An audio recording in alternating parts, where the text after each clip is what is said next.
Welcome! In the previous videos I've been talking about the concept of resistance to change and also how to overcome resistance, taking into consideration that resistance to change is not necessarily a negative element. Actually, in most cases it can be actually considered as a positive factor when dealing with change. It's basically a human reaction to a change of a status quo.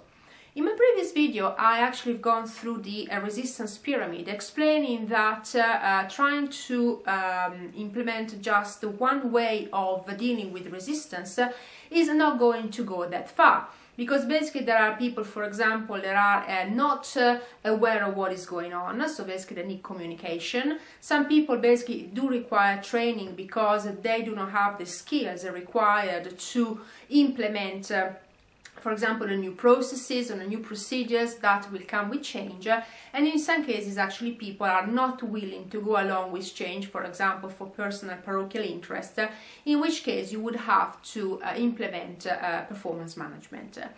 In this video I will talk about the importance of identifying who is going to be impacted by change. And that's because when dealing with resistance you would have to be proactive rather than reactive.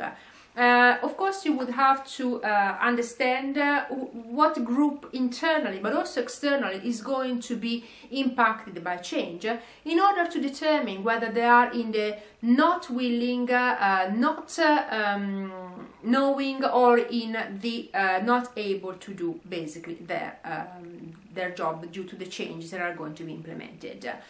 For this purpose, basically you will have to look at the current situation, the future situation, and who is going to be impacted, whether there are individuals, whether there are internal teams, for example, what kind of processes, so what is going to be done differently, is the change going to involve external vendors, external suppliers.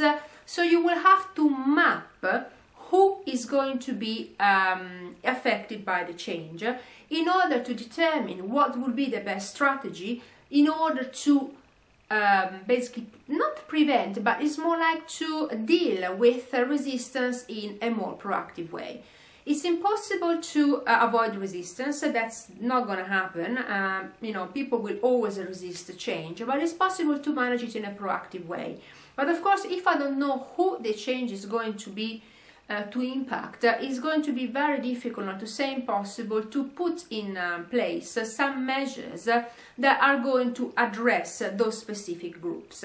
So the best way is to put together a small team of individuals that are very knowledgeable with regards to the culture of the organization, how processes works, how basically groups and teams interact with each other, so that they will be in a position to identify with a good level of precise way basically who the change is going to impact.